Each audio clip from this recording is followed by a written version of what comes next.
مزید ایسے بیان سننے کے لیے ہمارے چینل کو سبسکرائب کریں اور بیل آئیکن کو پریس کریں۔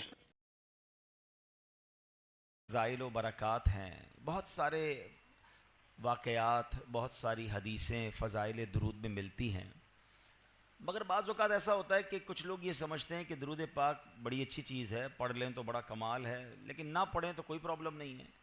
نارملی درود پاک کو لوگ گرانٹڈ لے لیتے ہیں، ایسا نہیں ہے۔ درود پاک بعض موقعوں پر پڑھنا ضروری ہے، اور درود پاک سے دوری بعض اوقات ہلاکت کا سبب بن جاتی ہے۔ ایک حدیث پاک سنیے، اللہ کے حبیب علیہ الصلوۃ والسلام فرماتے ہیں جو درود پاک پڑھنا بھول گیا وہ جنت کا راستہ بھول گیا۔ درود پاک کو چھوڑنا نہیں ہے، یہ جنت میں جانے کا راستہ ہے۔ اب جو میں آپ کو حدیث سنانے جا رہا ہوں نا، اس میں مزید نہ صرف درود پاک کی اہمیت کا اندازہ ہوگا، بلکہ ماہ رمضان اور والدین، ان سب کی اہمیت کا اندازہ ہوگا۔ سرکار دو عالم نور مجسم صلی اللہ تعالی علیہ وسلم ایک بار مسجد نبوی شریف میں ممبر اقدس پر تشریف لے گئے، اور میرے آقا علیہ الصلوۃ والسلام نے ممبر اقدس پر اپنا جب پہلا پیر رکھا، قدم مبارک رکھا تو فرمایا آمین، اگلا قدم رکھا فرمایا آمین، تیسرا قدم مبارک رکھا فرمایا آمین۔ صحابہ کرام کا کمال یہ تھا کہ جب بھی وہ پیارے آقا علیہ الصلوۃ والسلام میں کوئی غیر معمولی چیز دیکھتے تھے، ان یوزول کوئی معاملہ دیکھتے تو فوراً سوال کرتے تھے۔ تو سوال کیا، حضور یہ آپ نے ہر قدم مبارک پر آمین فرمایا، اس کے پیچھے کیا حکمت ہے؟ حدیث کا خلاصہ ہے، سرکار دو عالم علیہ الصلوۃ والسلام فرماتے ہیں میرے پاس جبریل امین آئے اور انہوں نے یہ دعا کی کہ یا اللہ جو ماہ رمضان کو پائے اور اپنی مغفرت نہ کروا سکے وہ ہلاک و برباد ہو جائے۔ آقا فرماتے ہیں میں نے اس دعا پر آمین کہا ہے۔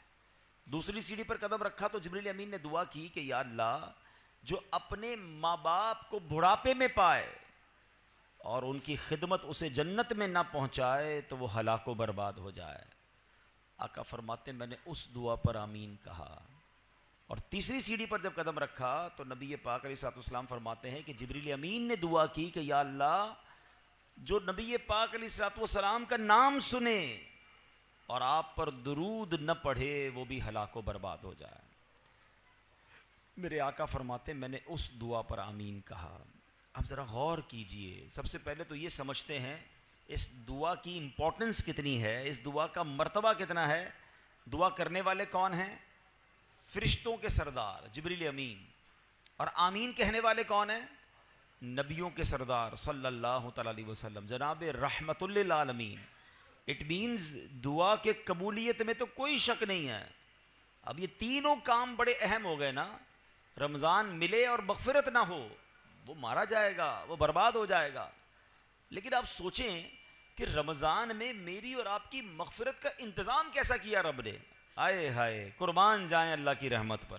عشرہ رحمت کی آخری گھڑیاں چل رہی ہیں، سبحان اللہ۔ یعنی آپ اگر رمضان کو تھورولی دیکھیں نا تو یہ پورا پیکج ہے کہ کسی طریقے سے میرے بندے بخشے جائیں۔ رمضان ہے کیا؟ مولا علی شیر خدا کرم اللہ تعالی وجہ الکریم فرماتے ہیں اگر اللہ کو اس امت کو عذاب دینا ہوتا نا، سوال ہی اس کا سوال، یعنی جو فقیر ہوتا ہے نا وہ سخی کے در پہ جا کر کہتا ہے کچھ دے دو آپ کی مہربانی، وہاں سے خود ندائیں ہیں کہ مانگ لو جو مانگنا ہے۔ روزہ دار کی سونا بھی عبادت، روزہ دار کی افطار کے وقت، افطار سے پہلے منہ سے بو آتی ہے۔ ابھی اس وقت ہم سب افطار سے پہلے موجود ہیں، ہمارے منہ میں کچھ نہ کچھ اسمیل رہ جاتی ہے۔ کہتے ہیں یہ جو بو ہے نا یہ اللہ کے نزدیک مشک کی خوشبو سے بھی زیادہ بہتر ہے۔ یعنی مجھے بتاؤ بخشش کا کوئی بہانہ نہیں چھوڑا گیا ہے۔ لیکن اگر پھر بھی رمضان میں کوئی نہ بخشا جائے، جو اس مہینے میں بھی گناہ کرے، روزے نہ رکھے، نمازیں نہ پڑھے، ہیں اس مہینے میں راتوں کو گناہ میں گزارے، راتوں میں پھر برے کام کرے، اب کتنی سخت بات ہے کہ تمہارا دشمن شیطان بند کر دیا پھر بھی تم گناہوں سے باز نہیں آ رہے۔ اب اس میں بھی کچھ لوگوں کو وسوسہ آتا ہے کہ یار جب شیطان بند ہے تو گناہ کیوں ہو رہے ہیں؟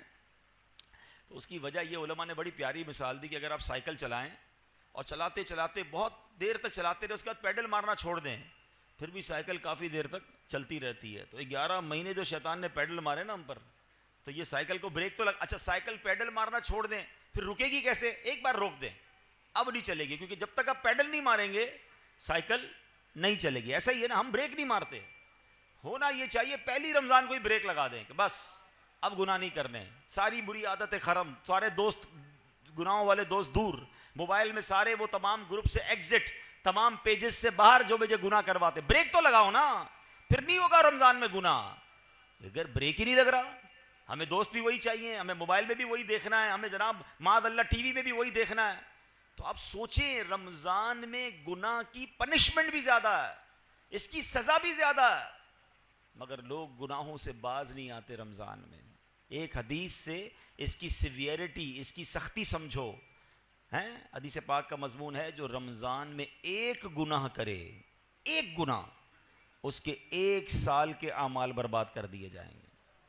ایسا نہ ہو کہ رمضان میں کروڑوں بخشے جائیں اور ہم اپنی بری عادتوں کی وجہ سے مارے جائیں۔ رمضان کی راتیں گناہوں کے لیے نہیں، عبادت کے لیے ہیں۔ رمضان کھانے پینے کے لیے نہیں، یہ تلاوت اور سجدوں کے لیے آیا ہے۔ تو نمبر 1 اس دعا کو یاد رکھنا کہ نبی پاک نے آمین کہا ہے کہ جو رمضان کو پائے اور اپنی مغفرت نہ کروا سکے وہ ہلاک ہو جائے۔ دوسری حدیث پاک، دوسرا کیا دعا تھی کہ یا اللہ جو اپنے والدین کو بڑھاپے میں پائے اور ان کی خدمت اسے جنت میں نہ پہنچائے تو وہ بھی ہلاک و برباد ہو جائے۔